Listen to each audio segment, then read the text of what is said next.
Hello designers! Today I'm going to show you guys how to do some basic photo editing using PIXLR.com.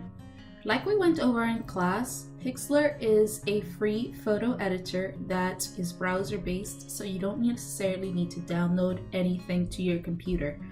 Only your final draft when you are done editing your image. Today we're going to be using PIXLR X. PIXLR X is the express or basic version of PIXLR, which has fewer tools and functions. PIXLR E is the editor version of PIXLR, which more closely mirrors Photoshop because it has more tools and functions available. But we're going to keep it simple and select PIXLR X. And then we're going to start editing our image by going to the Open Image button and selecting an image from our computer. I had already gone and downloaded an image, so I'm going to select the Downloads folder in my computer, where my images typically go by default, and I'm going to open it here. Now, it might give you a message saying your image is very large. I got this message because I downloaded an image from Pixels.com and I downloaded the highest quality possible.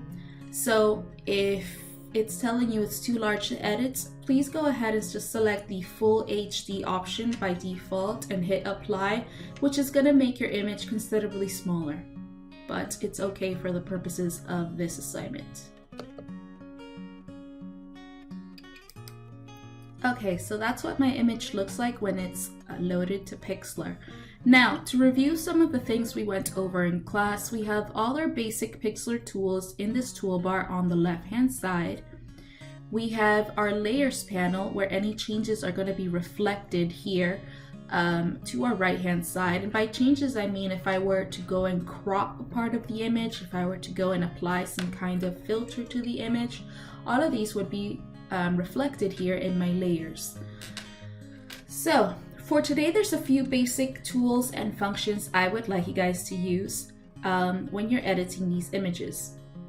So first of all, I'd like you guys to go to tool number 3, which is my crop tool, and you guys are going to use the crop tool to determine which part of the image you want to retain. Everything outside of my crop box is going to be basically deleted.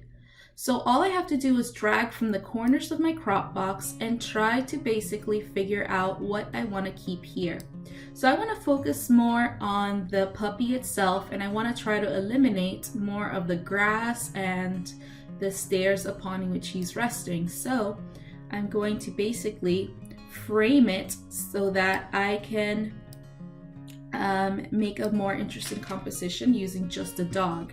You guys will see that as I drag my crop box, you guys get this grid.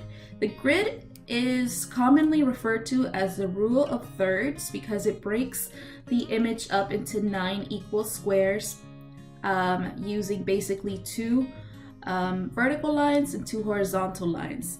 In order to frame an image nicely, what I want to do is I want to center the main objects of interest in either of the intersections. Intersections meaning, let me see if I can go back to the crop box. Right over there where you can see where each of the lines kind of crosses together. So what I want to do is I kind of want to try to align one of the intersections with maybe the doggy's eyes or something else of interest in the image. And if I failing to do so, maybe I just need to expand the crop box just a little bit. And then again, you can see I'm perfectly aligning one of the intersections to the puppy's eye or something else of interest. And this will help you make a more interesting composition when you're using the crop tool. So I now figured out what I want to keep. I'm going to select the apply button right here to my left. And you guys will see that everything outside of that crop box was deleted. This is what we call destructive editing because I basically just deleted all of those pixels and I can't really get them back. Okay, next we're going to be using one of the cutout tools within PIXLR. This is the equivalent of Photoshop selection tools, and I can find them by going to tool number 4, and if I just go and drag my mouse over the tool, it'll give me like a little note telling me what it does. So you can see the cutout tool icon is a pair of scissors. So I'm going to click on it, and then I have a few different options for how I can go and select some part of the image. please ignore all these ads. This is a free photo editor, so ads are just part of the experience. If you didn't want to see the ads, you can always just upgrade to the PIXLR paid version, but that's not really my focus right now. So having selected the cutout tools, I can see that there's a few different options. If I wanted to, for example, cut out some part of the dog into some kind of geometric or fun shape, I could. So for example, if I wanted to maybe cut out the dog into a heart, right? Everything outside of the heart would basically get eliminated. But even though that is interesting, I'm just gonna press undo. That's not necessarily what I wanna do. What I wanna do here is try to eliminate maybe the grass surrounding the dog here, or maybe the stairs, whatever the case may be, something outside of the central image here. So I could either use maybe the lasso cutout tool and try to trace as nice of a line around my dog as possible, or I could maybe, I'm just gonna undo that, use this draw cutout tool within PIXLR that basically tries to mimic what you can do in Photoshop with masking. In order for you to do that, you're gonna have to increase the size of your brush just slightly, and basically wherever I drag the brush over my image, all those areas are getting eliminated.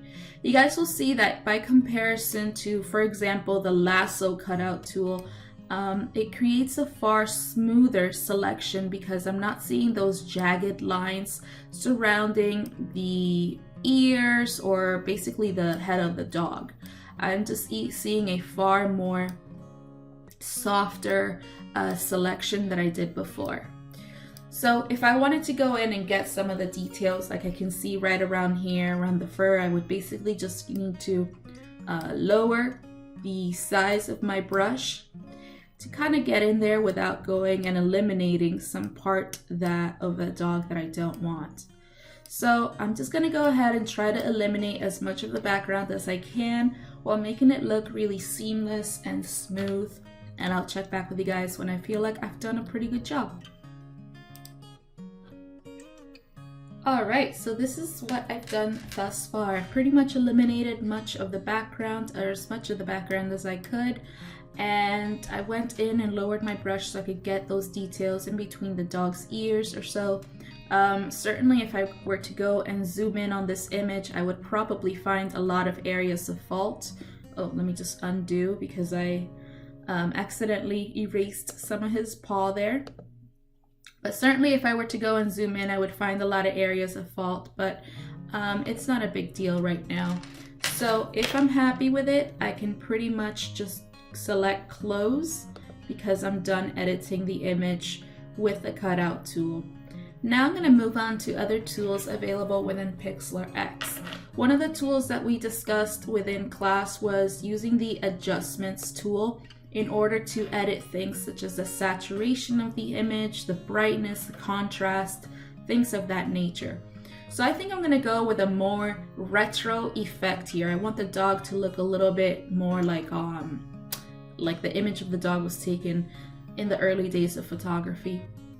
So maybe I want to select a black and white adjustment to apply to the image. You can see when I apply that black and white adjustment, the image is automatically converted to black and white. Now, if I wanted to create a slightly different effect, and maybe I might want to go and play around with things such as the saturation and the temperature of the image. So saturation is gonna edit how vivid the colors in the image look. And by the way, when I go and edit the saturation, I can see areas where I made mistakes in the selection. So maybe I want to lower the saturation so those mistakes aren't necessarily as obvious. If I desaturate, you can see that the image is getting devoid of color. So all the colors getting sucked out of it and almost going to black and white. So something for you to be aware of, whether you want to make the colors in your image more vivid or less vivid. I'm just going to leave it at 0 for now, and I can always just type in 0. The temperature of the image refers to how warm or how cool the colors in the image are. So if I wanted the dog to look like maybe he was in a more warm environment, I might want to go and raise the temperature slightly. If I wanted him to look like he was in a cooler environment, I would drag the slider to the left, and you can see how the colors are getting slightly cooler. Hue, we talked about briefly, is used to make some really surreal kind of effects with your image. So you can see that the image right here is changing colors quite dramatically, and it's a fun kind of like tool to play around with if you want to create some more otherworldly kind of effects. Moving forward, I'm just going to leave all of these at 0 because I haven't made up my mind quite yet what I'm going to do with it. Moving forward, the adjustments to the bottom will help us adjust things such as how bright the image is, how much contrast do I see with the shadows, the highlights, etc. With brightness, you can see that the image is brightening up considerably when I drag to the right, and the brightness is going down considerably when I drag to the left. So this is useful if your image is a little bit on the dark side and you want to just kind of brighten up how it looks. I'm going to skip over exposure momentarily, and I want to just play around with contrast. You can see when I up the contrast, the shadows in the image just get a lot more noticeable, and so do some of the colors in the image, like the red in his eyes and some of the brown tones within the image. Whereas if I go and lower the contrast, you can see it's getting mostly almost desaturated. It's getting all this color sucked out of it. So something for you guys to be aware of if your image is a little bit on the dull side. If you wanted to get more specific with some of the parts in your photos, like if you wanted the blacks to be more noticeable, if you wanted the highlights to be more noticeable, you could definitely play around with it. You can see by using the highlight slider, by dragging it to the right, the areas that are lighter in the image are getting more noticeable, whereas if I drag to the left, the highlights are slowly getting sucked out, so it's mostly shadowy. So something for you guys to be aware of.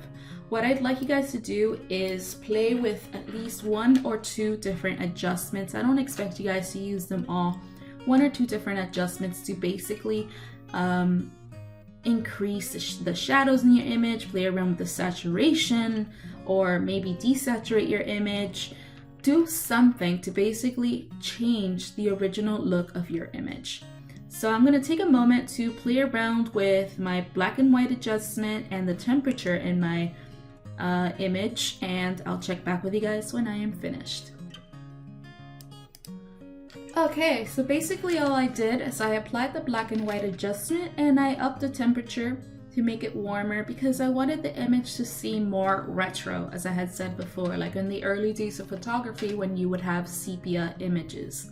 So I'm going to hit apply to save my changes, and then I'm going to go down and maybe look at one of my filters or my effects.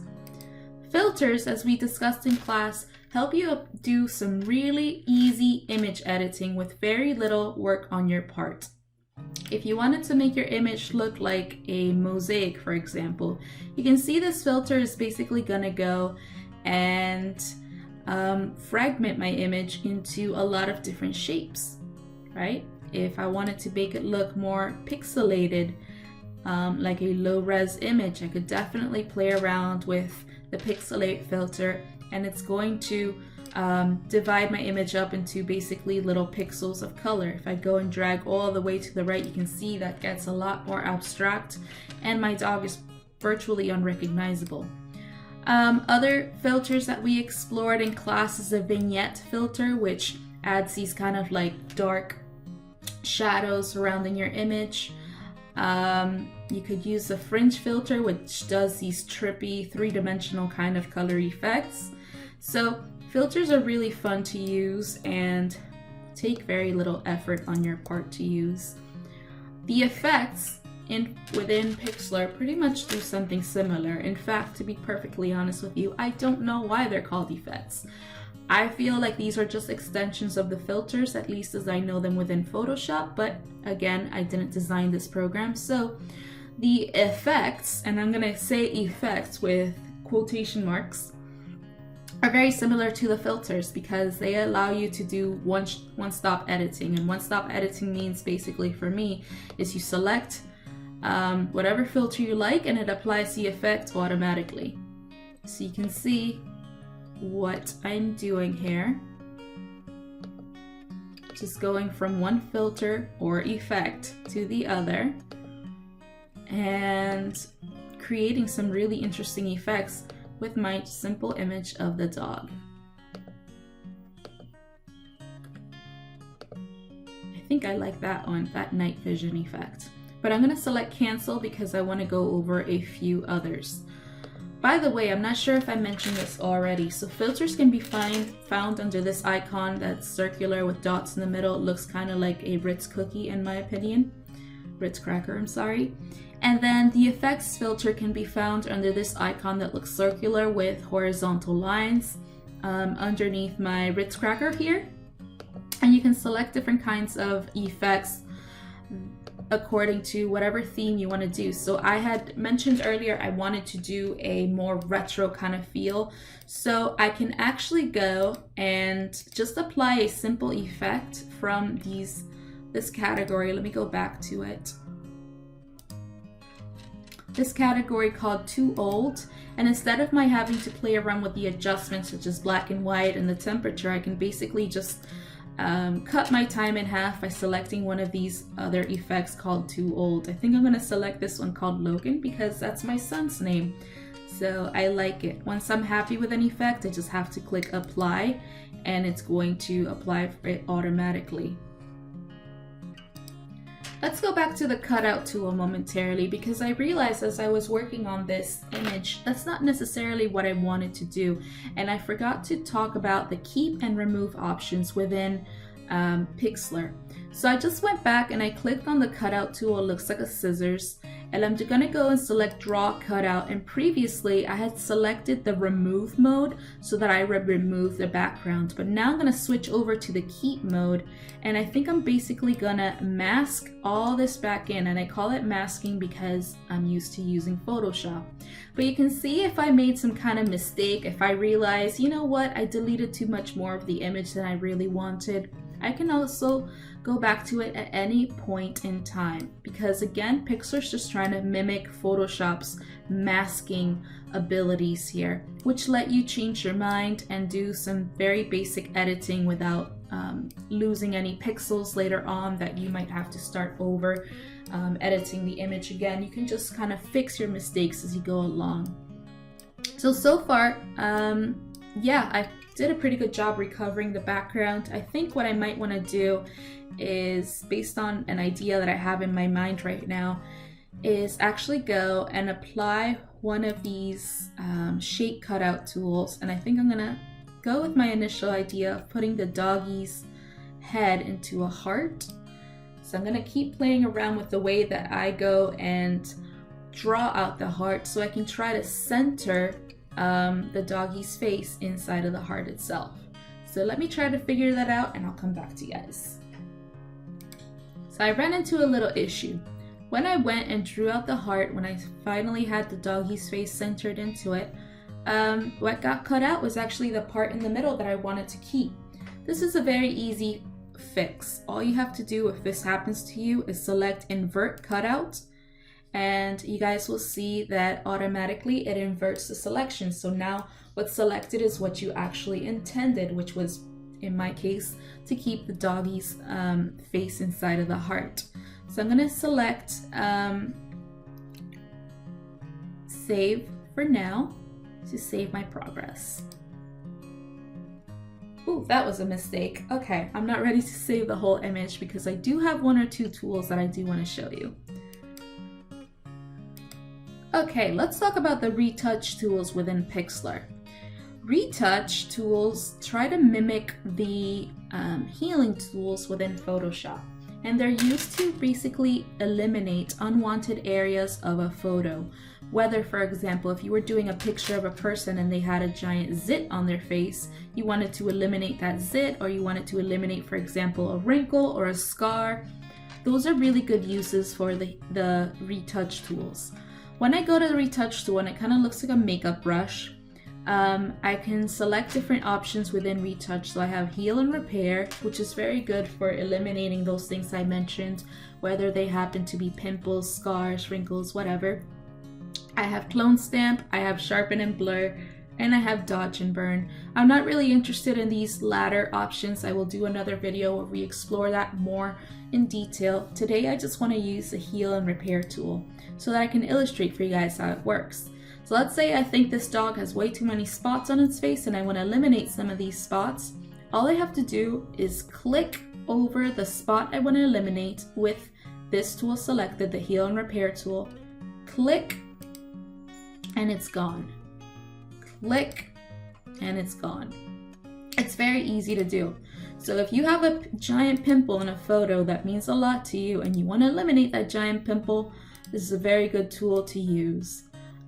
This is more like an optional tool. You're not necessarily required to do so for this project, but I do want you guys to know that it exists. Moving on to another tool I do want you guys to use.